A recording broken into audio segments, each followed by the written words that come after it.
Selamat datang kembali di Rakat Kapitalis. Udah lama nggak bahas mengenai dunia saham dan market. Kali ini gue Farhan akan membahas mengenai calon saham multi-bagger dari sektor pertambangan dan apakah saham ini bisa naik sampai 205%. Langsung aja kita bahas mengenai saham ini. Saham yang gue bahas kali ini adalah ABM Investama atau ABMM. ABMM ini berawal dari sebuah perusahaan yang berdiri pada tahun 1970 oleh Bapak AHK Hamami sebagai distributor alat berat PT Trakindo Utama merek Caterpillar. Jadi kalau kalian tahu ya bahwa distributor alat berat di Indonesia itu market share utamanya dipegang oleh Komatsu yang didistribusikan oleh Astra International melalui United Tractor. Yang kedua adalah Caterpillar yang didistribusikan oleh PT Trakindo Utama. Ini merupakan bagian dari ABM Investama. Sebelumnya ABM Investama ini belum ada ya sampai tahun 2013 perusahaannya menjadi perusahaan induk dan membawahi salah satunya bisnis dari Trakindo maupun bisnis pertambangan lainnya. Jadi memang sejarah dari ABMM ini berawal dari PT Trakindo Utama yang mendistribusikan alat berat merek Caterpillar. Selanjutnya kita akan membahas mengenai bisnis ABMM itu apa aja sih. Jadi ABMM itu dimiliki oleh keluarga Hamami dan di bawahnya itu dia memiliki shareholders PT Tiara Marga Trakindo, kemudian ada Vale Verde Private Limited dan public sekitar 20,9%. Jadi dari ketiga shareholders inilah yang memiliki saham di ABM Investama. ABM Investama ini membawahi PT Reswara, kemudian Cipta Krida Tama, kemudian CKB, Sanggar Sarana Baja, Parama Energi, dan AJN. Jadi memang ada 1, 2, 3, 4, 5, 6, ada 6 lini bisnis yang dimiliki oleh ABM Investama dan ini menjadikan ABM Investama sebagai perusahaan tambang terintegrasi di Indonesia. Kalau kita lihat di sini ABM Investama itu seperti yang udah gue bilang tadi, itu ada perusahaan tambang terintegrasi, yakni pertama itu dia punya coal mining producers. Ini ada Miva, ada Bara Energi Lestari, dan ini merupakan kegiatan mengenai overburden dan coal getting. Jadi overburden itu pengupasan lapisan tanah untuk diambil batu baranya, dan setelah di overburden kemudian batu baranya bisa diambil dari tanah situ. Jadi bisnis batu bara itu simple, tinggal gali tanah, kemudian diambil batu baranya dan diangkut. Nah, diangkutnya ini pakai apa? Diangkutnya ini pakai si Trakindo itu tadi yang gue bilang heavy equipment solutions. Jadi batu bara yang sudah digali dari tanahnya pertambangan si pertambangan si ABM Investama itu diangkut oleh Trakindo, dan Trakindo ini dioperasikan oleh mining contractor. Nah, setelah itu si Trakindo ini membawa pertambangan batu bara ke kegiatan crushing and washing process. Jadi batu bara tersebut diolah sedemikian rupa sehingga bisa dijadikan batu bara yang siap pakai. Kemudian ada coal loading and terminal. Ini juga port management solution. Ini dimiliki salah satu usahanya oleh PT ABM Investama juga. Jadi dari hulu ke hilir ABM Investama ini cukup lengkap bisnisnya. Dan setelah ini diangkut oleh Coal Logistic Solutions, di mana batubara yang sudah ada di pelabuhan ini dan port management solution ini dikendalikan oleh ABM Investama juga, diangkut ke coal transportation transshipment process, dan dari pengangkutan ini kemudian melalui coal logistic solution kemudian di industrial shipping solution, kemudian diangkut lagi oleh perusahaan anak usaha dari ABM Investama. Jadi bisa kita lihat di sini dari hulu sampai hilirnya memang ABM Investama ini merupakan perusahaan energi yang terintegrasi ya. Dan di sini juga ada perusahaan logistik dan transportasi solusi yang udah gue ceritain tadi.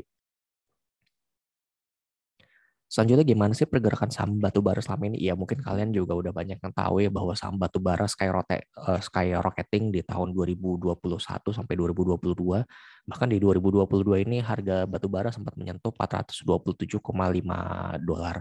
Dan kalau kalian lihat di sini di tahun 2020 itu bahkan saham batubara harga batu bara itu sendiri sempat menyentuh di angka $64.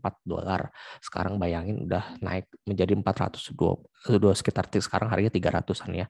Jadi hampir naik sekitar beratus-ratus persen dari harga awalnya di tahun 2020. Dan itu juga menyebabkan salah satu perusahaan batu bara terintegrasi ini, yakni ABM Investama, mengalami peningkatan kinerja.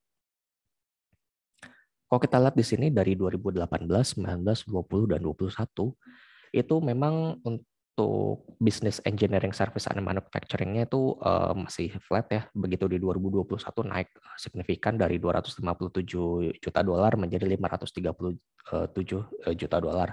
Kemudian kontrak mining service seperti yang gue bilang tadi itu isinya ada pengupasan tanah segala macam, itu naik dari $304 juta menjadi $432 juta. Kemudian integrated logistik itu juga naik untuk pengangkutan batu baranya dari $129 juta menjadi $147 juta. Dan power solutions itu naik signifikan juga dari $84 juta menjadi $140 juta. Dan kalau kita lihat di sini revenue di tahun 2020 itu sebagian besar 40% itu disumbangkan oleh open cut mining, dan yang sisanya 33% itu kontrak mining service. Jadi ini dua merupakan sumber utama pendapatan dari ABM Investama. Selanjutnya gimana sih penjualan dari ABM Investama sendiri, penjualan batu baranya gitu kan. Kalau kita lihat penjualan batu baranya dari ABM Investama ini sendiri juga naik sekitar 16% dari 11,6 juta ton menjadi 13,5 juta ton. Memang produksinya nggak sedahsyat Adaro Energi atau yang lainnya ya, cuman ini cukup bagus untuk produksinya karena naik signifikan. Kemudian ada overburden removal, ini pengupasan lapisan tanah dari untuk tambang batu bara, di mana tadinya pendapat sini dari 139,7 menjadi 178,6. Dan fuel cells volume ini juta liter ya, dalam juta liter ini dari 176 juta liter menjadi 218 atau 219 juta liter. Dan dengan produksi yang tadi meningkat secara signifikan tadi, ini juga membantu revenue, EBITDA, dan cash balance dari ABM Investama ini meningkat secara signifikan. Kalau kita lihat di sini untuk revenue sendiri naik dari 606,4 juta dolar menjadi 1,21 miliar 21,9 juta dolar ya untuk ini, atau revenue naik sekitar 69% di 2021. Ini increase contribution from cut mining and contract mining service. Jadi dari pertambangan batu baranya itu yang menghasilkan revenue yang cukup signifikan.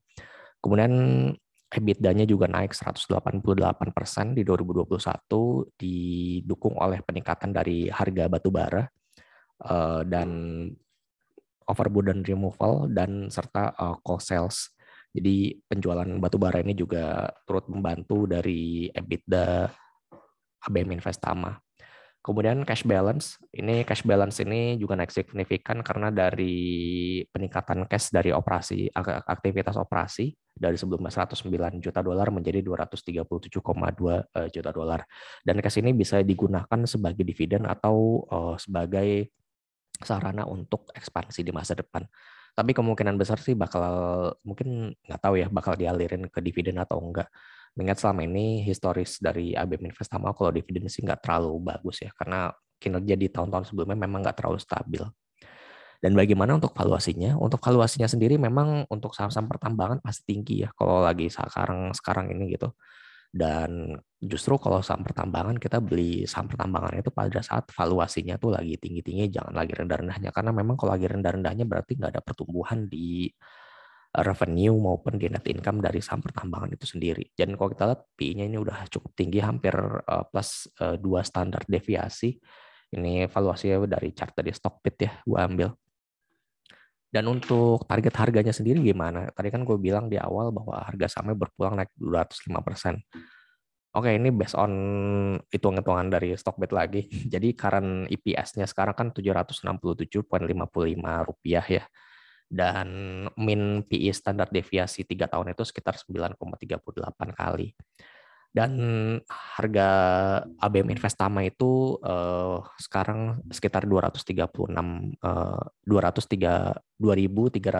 rupiah, dan target price itu sekitar 7.200, dan target harganya sekitar 205% ya kalau kita lihat di sini target price-nya.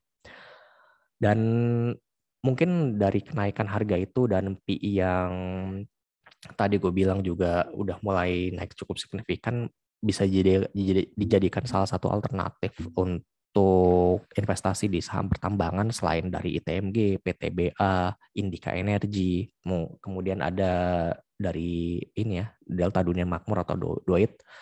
Ini bisa dijadikan salah satu alternatif investasi di saham batubara, dan kalian lihat aja nanti kinerja ABM Investama di kuartal 1 tahun 2022. Kalau misalnya bagus, kalian bisa masuk ke saham ini. Tapi sih kemungkinan besar akan bagus sih, karena produksi dan harga batubara juga lagi tinggi-tingginya sekarang. Jadi kalau misalnya kinerjanya bagus di kuartal 1 ini, kalian bisa coba masuk di situ. Dan kalau kalian mau masuk sekarang sih bisa-bisa aja ya, cuman sesuaikan dengan risiko profil kalian masing-masing bagaimana. Dan disclaimer juga, ini bukan ajakan untuk membeli saham ABM Investama, karena kembali lagi gue serahin keputusannya beli atau jual dari saham ini ke keputusan kalian masing-masing. Mungkin itu dulu dari gue untuk siaran kali ini. Terima kasih untuk nonton dari Rakyat Kapitalis. Kita akan berjumpa kembali di episode berikutnya. Bye-bye.